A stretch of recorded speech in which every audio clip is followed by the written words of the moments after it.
સમાચાર મહારાષ્ટ્ર વિધાનસભાની ચૂંટણીને લઈને 288 બેઠક પર મતદાન યથાવત છે। મહાયુતિ એટલે કે ભાજપ, શિવસેના, શિંદે જૂથ, એનસીપી અજીત પવાર જૂથ અને મહાવિકાસ આઘાડી એટલે કે કોંગ્રેસ, શિવસેના, ઉદ્ધવ ઠાકરે જૂથ અને એનસીપી શરદ પવાર જૂથ વચ્ચે સીધો મુકાબલો છે, જેમાં ભાજપ 149 બેઠક અને કોંગ્રેસ 101 બેઠક પર ચૂંટણી લડી રહી છે। સવારે 7 વાગે મતદાન શરૂ થયા બાદ મતદાન કેન્દ્રો પર મતદારોની લાઈન લાગી છે।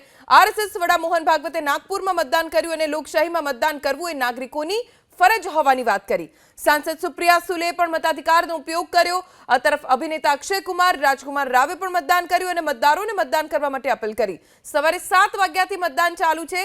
કેટલાક વિસ્તારોમાં સાંજે 6 વાગ્યા સુધી મતદાન ચાલુ રહેશે, તો કેટલાક વિસ્તારો એવા છે સંવેદનશીલ વિસ્તારો કે જ્યાં સાંજે 5 વાગ્યા સુધી મતાધિકારનો ઉપયોગ કરી શકાશે।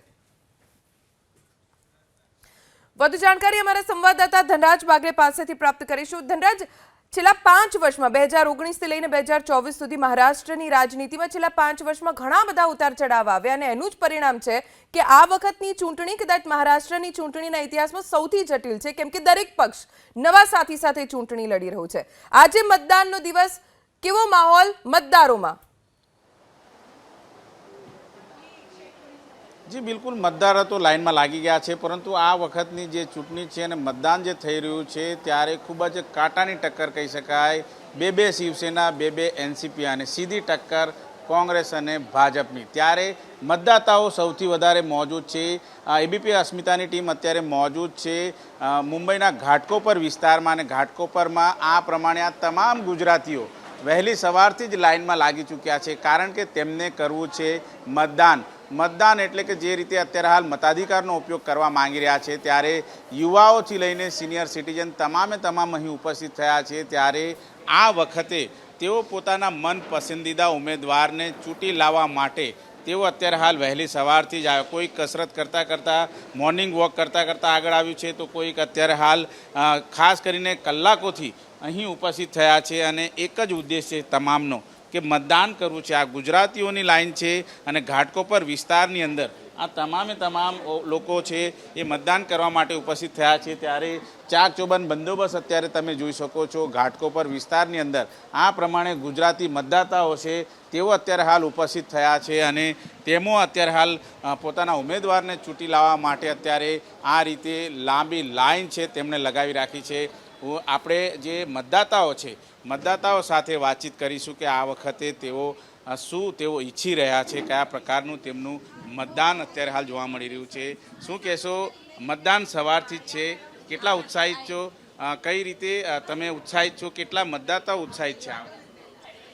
વેરી એક્સાઇટેડ, સારું લાગે છે, એવું લાગે છે કન્ટ્રી માટે કંઈ કરી રહ્યા છે અને in the and it is like doing for us.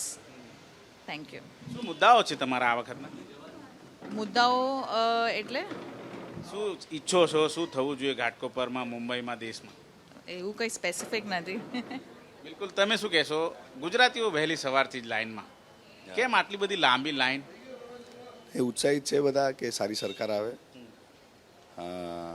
સરકાર તો જે ઈચ્છે એટલે અમે જે બધું સારા કામ ઈચ્છે છે એ બધા સરકાર કરે એ જ ઈચ્છે છે અમે લોકો।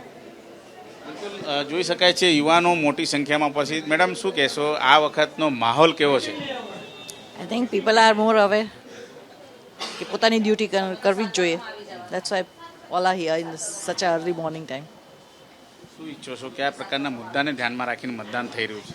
મુદ્દા તો નહીં, પણ ફીલ કે everybody should do there duty. સૌથી વધારે યુવાનો મતદાનમાં લાંબી કતારોમાં છે, શું ઉદ્દેશ છે, શું મનમાં છે? લોકોને હવે જાગૃતિ આવી છે કે you should vote for yourself, એટલે યુવા be are now very active in this. So આમચી Mumbai we want to make it the best. Madam, ગુજરાતીઓ લાંબી કતારો સવારથી જ કસરત કરતા આવી રહ્યા છે, મોર્નિંગ વોક કરતા આવી રહ્યા છે। આજે મોર્નિંગ વોક જ રહી ગયું। કઈ રીતે ઉત્સાહિત છે તમામ? Very much excited four voting, એટલે જ આવ્યા સવારમાં કે લાઈન ઓછી હશે અમને લાગ્યું, પણ બહુ લાઈન છે। શું મુદ્દાઓ છે આ વખતના? ઘાટકોપરને જરાક રોડ્સ એક્સપેન્ડ કરવાના, જરાક ટ્રાફિક ઓછું કરવાનું, મેન તો એ જ છે। ગુજરાતીઓ સવારથી જ લાઈનમાં છે, લાઈન લગાવો સૂત્ર છે મતદાન માટે। હા, હોવું જ જોઈએ ને। ટ્રાફિક ક્યાંથી ઓછો થશે વરના? મતદાન આપણે નહીં કરીએ તો કોણ કરવાનું છે?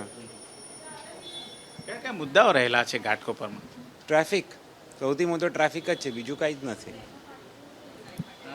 તમે શું કહેશો? યુવાનો સૌથી વધારે મતદાન માટે, મહિલાઓ સૌથી વધારે મતદાન માટે?